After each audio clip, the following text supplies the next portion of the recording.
샬롬, 우리 주 예수 그리스도의 은혜와 평강이 함께하기를 기도하고 또한 축복합니다. 오늘 함께 읽고 묵상할 시편 말씀은 시편 62편입니다. 제가 말씀을 읽어봅니다. 다윗의 시, 인도자를 따라 여두둔의 법칙에 따라 부르는 노래. 나의 영혼이 잠잠히 하나님만 바라며 나의 구원이 그에게서 나오는도다. 오직 그만이 나의 반석이시요 나의 구원이시요 나의 요새이시니 내가 크게 흔들리지 아니하리로다. 넘어지는 담과 흔들리는 울타리같이 사람을 죽이려고 너희가 일제히 공격하기를 언제까지 하려느냐. 그들이 그를 그의 높은 자리에서 떨어뜨리기만 꾀하고 거짓을 즐겨하니 입으로는 축복이요 속으로는 저주로다. 나의 영혼아 잠잠히 하나님만 바라라. 물은 나의 소망이 그로부터 나오는도다.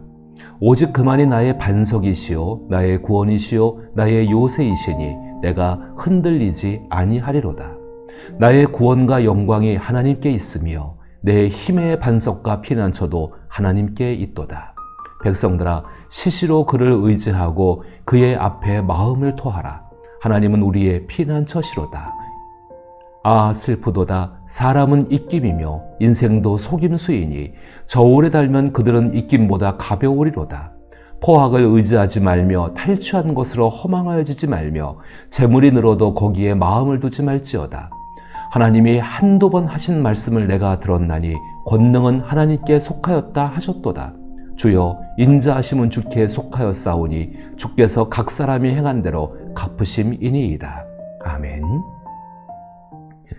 우리의 인생은 때로 거친 폭풍이 몰아치는 바다와 같을 때가 있습니다.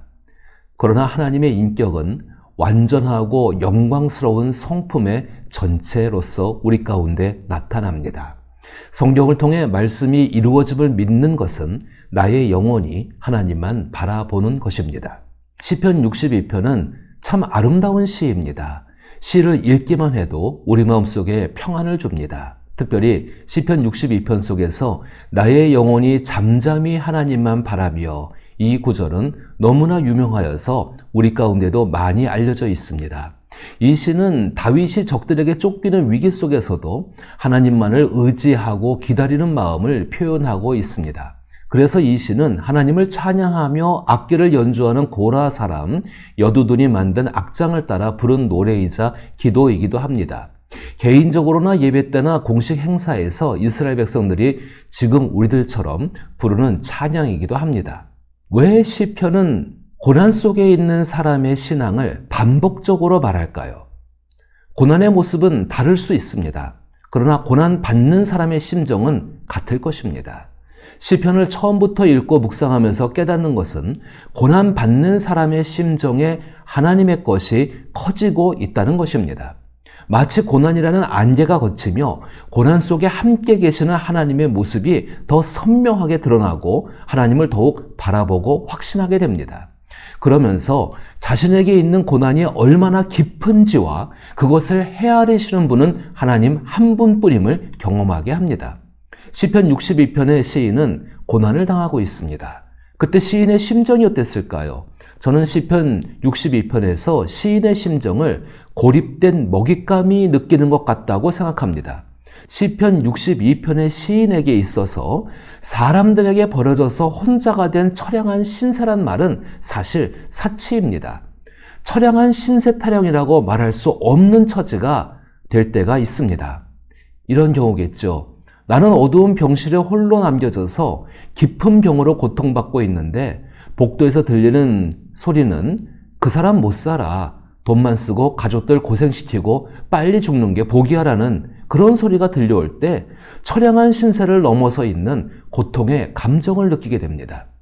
파산 직전에 있는 회사의 대표가 자신의 사무실에서 아무것도 할 수 없어서 창밖을 보며 대표가 책임지고 감옥에 가면 되지 않겠어라는 동료들의 이야기를 되새기며 아내와 자녀들의 얼굴을 떠올릴 때, 당신 하나 죽으면 모든 것이 끝나라고 악을 쓰며 사직을 요구하고 이혼을 요구하고 퇴출을 요구받고 있을 때, 죽을 거면 교통사고로 죽어 보험금이라도 받게라는 배우자의 칼날 같은 말을 들었을 때, 이런 일은 그리스도인이며 교회에 잘 다닌다고 해서 예외가 되는 것은 아닙니다.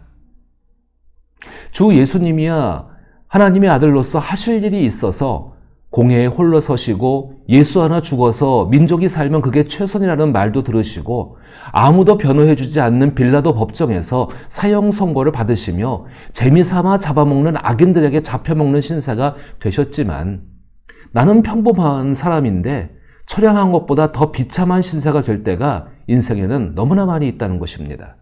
사실 그럴 때 하나님은 너를 구원하시고 하나님은 너를 찾아와 도우시고 하나님은 너를 인도하신다는 말은 아멘이라고 외치지만은 참 낯선 말처럼 들려지게 됩니다. 시편 62편에서 인간의 죄된 본성으로 재미삼아 죽이는 악은 생생한 현실입니다. 그때 신앙인은 그 생생한 현실 앞에서 생생하게 현실적으로 응답하지를 않습니다. 오히려 고상함과 우아함을 유지하려고 합니다. 사나운 짐승에게 먹잇감이 된 힘없는 존재의 울부짖음을 들어보셨습니까? 처절한 신세보다 더 비참해져 있다면 성경을 통해 시편 62편을 통해 얼마나 자신의 마음을 생생하게 하나님께 표현하고 있는지를 살펴보십시오. 결단코 신앙은 낭만적이고 우아한 것이 아닙니다. 시인은 1절에서 나의 영혼이 잠잠히 하나님만 바라며라고 외칩니다. 당신은 당신의 영혼이 무엇이라고 생각하십니까? 영혼은 하나님께서 친히 만드신 천하보다 귀한 빛나는 보석입니다.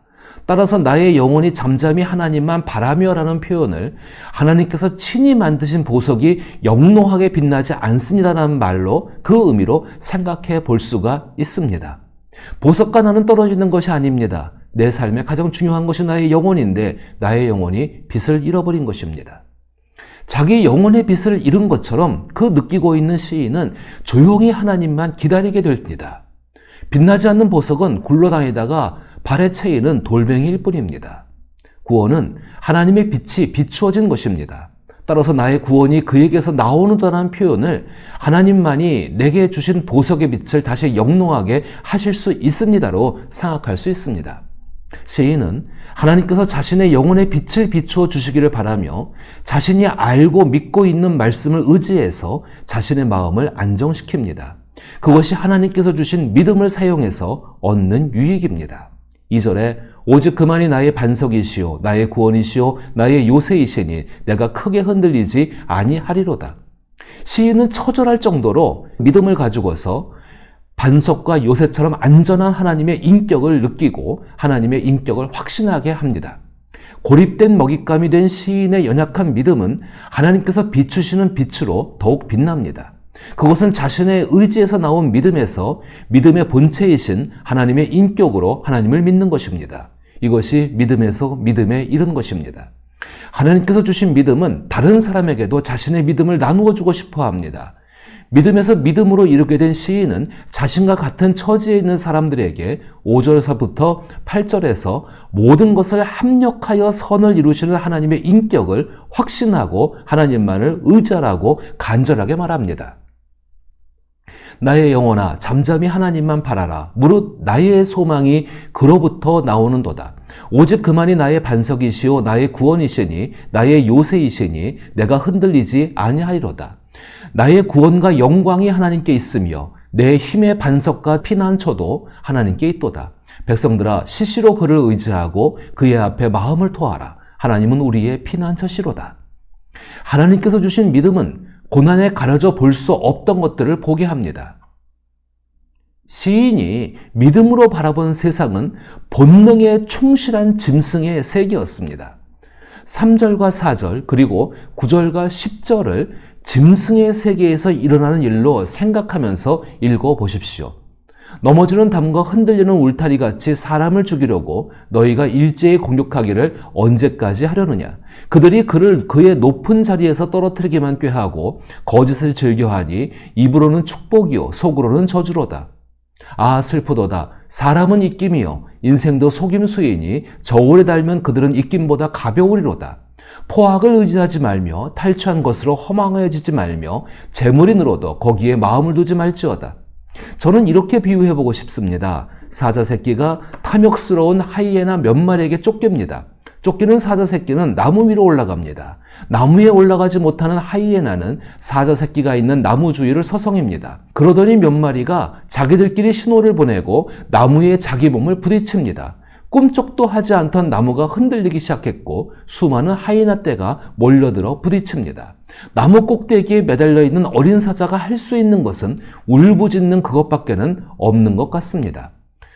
3절과 4절에서 시인은 하이에나 같은 사람들의 말과 힘에 쫓기고 있습니다. 그들은 입으로는 축복이요 속으로는 저주로다라는 표현에서 위선적으로 친한 척하는 사람들입니다. 특히 다윗을 배신했던 절친인 아히도벨과 아들 압살롬 같은 사람이며 이 시대는 같은 교회에 출석하며 형제 자매 성도라고 부르는 그런 사람들 속에 있다는 것입니다. 9절과 10절에서 의의가 없는 사람들의 가벼움을 개탄합니다. 사람들의 말에 자기의 권력과 자기 이익 때문에 분별력 없이 행동합니다. 마치 어린 사자를 떨어뜨리려고 나무에 자기 몸을 부딪히는 철없는 하이에나 같습니다. 그러나 갑자기 어린 사자를 나무에서 떨어뜨리려는 하이에나 떼가 혼비백산하여 도망칩니다.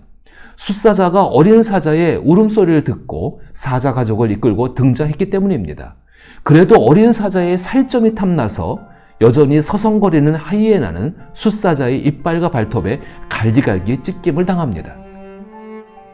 우리는 기억해야 합니다. 주 예수께서 주신 믿음은 우리의 영혼의 눈을 뜨게 하고 우리 영혼을 빛나게 함을 말입니다. 고난당하는 것이 유익이 되는 것은 고난은 우리의 영혼을 깨우고 각성하게 하며 믿음으로 하나님께서 행하실 일들을 바라보게 하기 때문입니다. 그로 인해 나의 영혼은 강해지고 견고해집니다. 11절과 12절에서 하나님이 한두 번 하신 말씀을 내가 들었나니 권능은 하나님께 속하였다 하셨도다. 주여 인자하심은 주께 속하소니 주께서 각 사람이 행한 대로 갚으심이니이다. 11절과 12절이 말씀하는 것처럼 주 예수님은 자기 인격에 성실하신 하나님께서 하나님의 인격을 나타내는 하나님의 성품을 말씀을 통해 이루실 것을 잘 알고 계셨고 결코 의심하지 않으셨습니다. 주 예수께서 부패하고 타락한 유대 종교의 탐욕스러운 죄된 본성에 잡아먹힐 먹잇감이 되셨을 때에 침묵하신 것은 하나님의 인격대로 모든 것이 이루어짐을 너무나도 잘 알고 계셨기 때문입니다. 시인이 잠잠히 하나님만 바라며 기다린다는 것도 하나님의 인격을 믿었기 때문입니다. 오늘을 살아가는 신앙인도 하이에나 몇 마리가 쫓아오는, 그래서 쫓기는 신사가 될 수 있습니다. 시인이 처한 상황은 영혼의 집인 시인의 삶을 약간 흔들게 할 수 있는 것이었습니다. 쫓아오는 하이에나 몇 마리도 그와 같습니다. 그러나 강력한 지진처럼 집을 무너뜨릴 수 없습니다. 그것은 시인의 영혼은 하나님의 인격 위에 세워져 있기 때문입니다. 이처럼 우리의 영혼은 하나님의 인격적인 교제를 통해 세워지고 빛을 냅니다. 성령은 하나님과의 인격적인 교제를 나누는 하나님의 정원이며 집입니다. 주의 권능도 주의 인자심도 하나님의 인격 속에 속한 것입니다. 하나님이 자기의 인격을 성실하게 이루십니다. 올 한 해에도 하나님 말씀을 읽어가며 묵상하며 실천하게 되기를 바랍니다. 자기가 좋아하는 구절이 아니라 성경 전체 속에서의 의미가 무엇인가를 항상 생각하고 특별히 그 본문이 속한 작은 성경 가운데에 어떤 의미인지를 파악하고 그 말씀을 묵상하고 따라하게 되길 바랍니다. 그래야 그 말씀으로 말미암아 내 영혼이 빛나고 견고해지는 것을 경험하게 될 것입니다. 주의 권능도 주의 인자하심도 하나님의 인격에 속한 것입니다. 하나님은 자기 인격을 성실하게 이루십니다. 주께서 각 사람이 행한 대로 갚으신다 라는 말씀이 잠잠히 하나님을 기다리는 당신에게 위로가 될 수 있기를 나사렛 예수의 이름으로 기도하고 축복합니다.